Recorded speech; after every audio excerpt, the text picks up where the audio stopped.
Sony walks back their bad decision. AMD and Nvidia are gobbling up all the supply, and Intel, hey, you better fix your motherboards, motherboard makers. Let's get in the hot news, everybody. I'm your Brett host. We're going to be going over the hottest tech news I can find on the internet while you enjoy your breakfast this Tuesday, May 7th, 2024. We're going to start off today talking about an update to the story that we talked about in yesterday's episode of Hot News, which was Helldivers having a real rigmarole of a weekend where Sony said you had to log into PlayStation Network in order to continue playing, but there was 177 countries that couldn't actually support PSN, so they weren't going to be able to play the game that they paid for. However, as we were getting ready to release Hot News yesterday, Sony actually announced that they are rolling back that decision, and it is no longer going to be a requirement to link your Helldivers 2 Steam account to what's going on with PlayStation Network. Could this potentially come back in the form of an optional connection?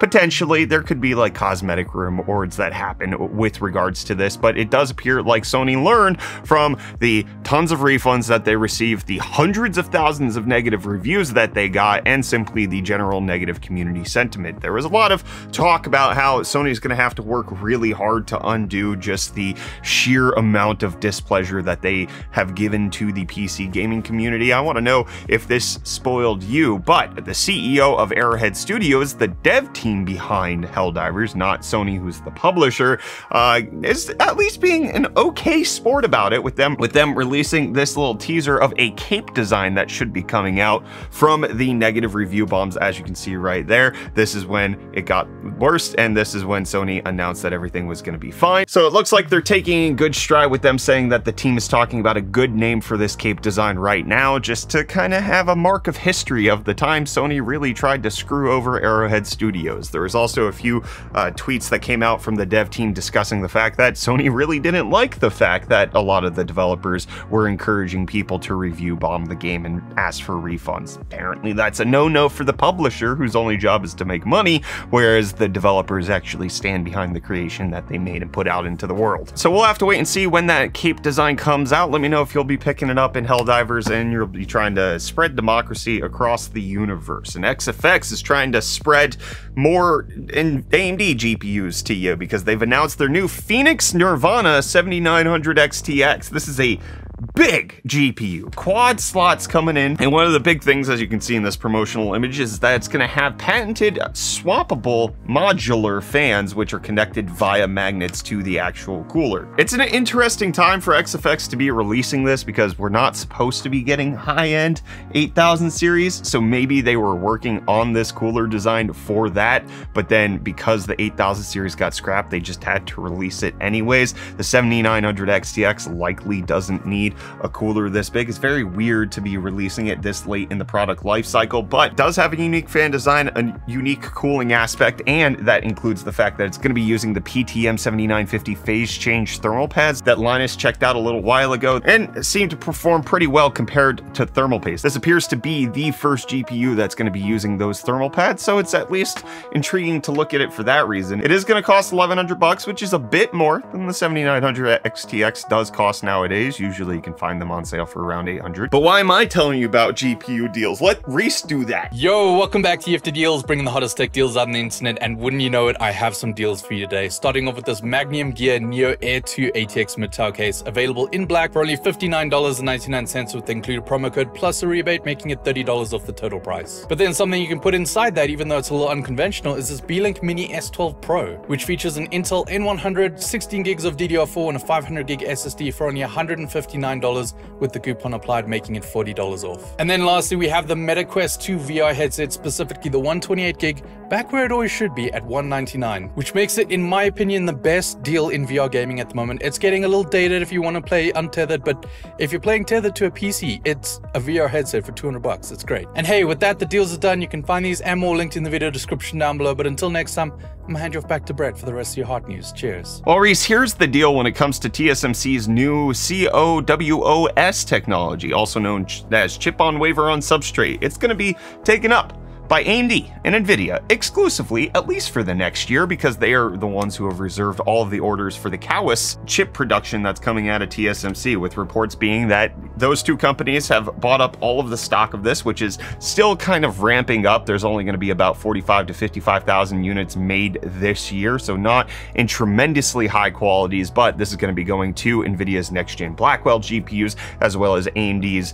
MI300 accelerators, which they're going to be using in data centers. So all of this is being used to bolster the AI cloud computing sector that AMD and Nvidia are selling to, and TSMC is going to be the bottleneck here for them to be able to produce all of that. And it's going to be a little bit before anybody else can get their hands on it, but I want to get my hands on Hades 2, which just got announced that it's going to be in early access over on Steam, Epic Game Store, and otherwise you can pick it up for $30 in case you want to. The reason I'm bringing it up is just because I thoroughly enjoyed the original Hades. I wasn't expecting a sequel from Supergiant Games, but the fact that they're bringing it out and it's a fairly affordable price gets me excited for it. Likely it's going to be in early access for the next couple of years before the full-fledged launch, probably happening sometime in late 2025, if not 2026.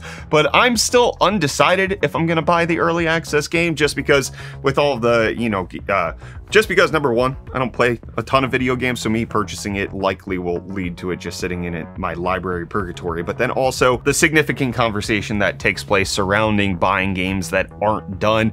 Supergiant has been doing this for a little while, especially because they're not a larger studio. It kind of helps them continue funding all of the games that they're making, but it appears to be just a weird thing in the industry to pay for things that aren't complete yet. Which, let's speak about Intel's CPUs, which technically are complete, but are performing as if they're not, because Intel now coming out with an ultimatum for motherboard makers with regards to their power profiles for their Intel CPUs, and that is, hey, you need to create an Intel baseline profile for these CPUs, but it needs to be different than the way that it's been done, which is that the baseline profile is still an extreme power profile, meaning that its PL2 is at 253 watts. Some power profiles give it unlimited wattage, however much the CPU wants to draw. You can see the 14900KS pull 350 to 400 watts easy if you just uncork it. But with these power profiles that are coming out from motherboard manufacturers, they're still at 253. Intel, on the other hand, saying that no,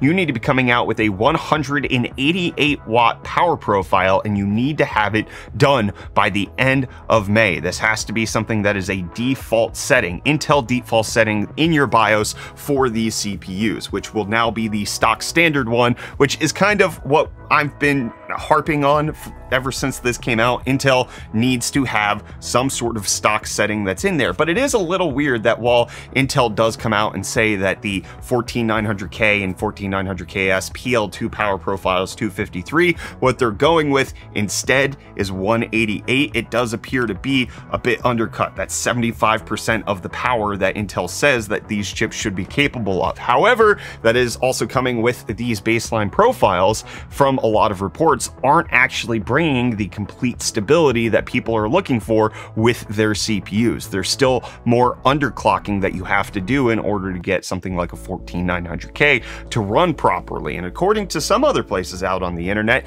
Intel has never worried about this ever since Coffee Lake launched. So the i7-8700K was allowed to be released with these extreme profiles, and there's been no problem until these 13th and 14th gen CPUs start hitting the scene and start having problems with it because Intel is pushing these chips too far. None of this appears to be good news for Intel. They obviously kind of had to do this in order to keep pace with AMD and the release of the 3D V-Cache technology, and it doesn't help the fact that Arrow Lake, which is supposed to be the next gen desktop chips, is not ready for launch. It was supposed to come out last year and is getting delayed until who knows when this year, puts them behind even further and creates a situation where they had to make risky moves in order to try to stay ahead, and it's just not paying out for them at all. It turns out buyers of their CPUs are going to have to choose, do you want to get extreme performance out of these chips, which is going to be extra cost over something like a 7800X3D, or do you want stability and get 75% of the total power delivery that you were expecting to get when these reviews initially came out for a 14900K? It's a tough situation for Intel. I'm not sure how they gain consumer confidence in the desktop sector, at least for the highest end chips chips. We'll have to see what the Arrow Lake numbers look like as they come out. But again, we are awaiting AMD dropping Ryzen 9000 at Computex, and Intel doesn't appear to be prepared to do that for their desktop Arrow Lake CPU. So these power profiles are going to roll out at the end of May. Beginning of June, you're getting Ryzen 9000. It's a tough sell. And I sold you hot news yesterday, so let's look at some of the comments you left. Kryptonite over on Float Plane saying, called out, should have said JK, love all the content. I gave you an upvote on this one for downvoting your Baja comment yesterday. Dappinage saying, I think the best way to say the Intel chip's name would be XXX. So for the 285K would be 285K. I don't like that as much. I don't think that's best. I disagree.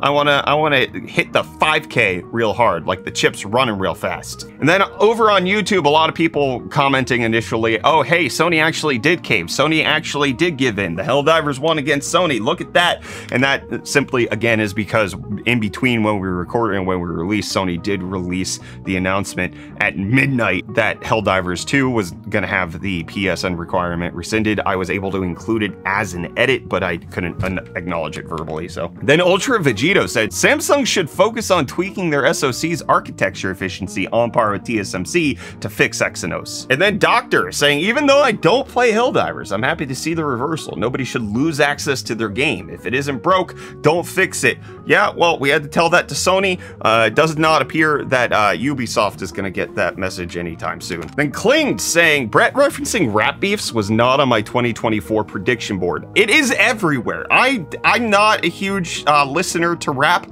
but just the cultural invasion of the Drake Kendrick Lamar beef filled up my Twitter feed and my YouTube feed. It was just rampant everywhere, so I decided to at least find out what's going on, because I mean it's such a huge cultural moment that I was like, okay, I can be a little inquisitive here, and I thoroughly enjoyed some of the songs that I listened to. I'm not a rap hater. It's not my normal beverage of choice for my ears. What do you think, Kyler? I don't get it. You don't get what? Beverage of choice for your ears doesn't make sense. Okay, but what do you think about the Drake Kendrick Lamar thing? I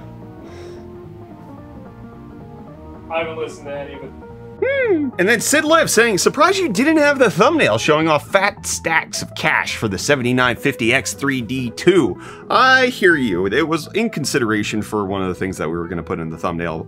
To give you a little inside baseball here on how we do things like that, typically we make sure that the headline of the episode is the last story of the day, simply because we found that that's the best for audience retention. People stay around longer and enjoy the video more if they watch the rest of the video as opposed to just the thing that's in the headline. That's based on data decisions, not just me feeling like I'm gonna string you along so that you can never find out what we're talking about. It appears that the vast majority of people enjoy that more. But then also, the unfortunate thing with the 7950X3D story was that there's just, I don't think there's enough mass appeal. Like, the story is, hey, somebody found this cool thing and it's probably an engineering sample that was never supposed to be released. I don't feel like there's enough compelling details there in order to draw people in to be inquisitive about it, because that's the story. It can be summed up in a singular sentence in a way that leaves me not really wanting more details per se. So that's kind of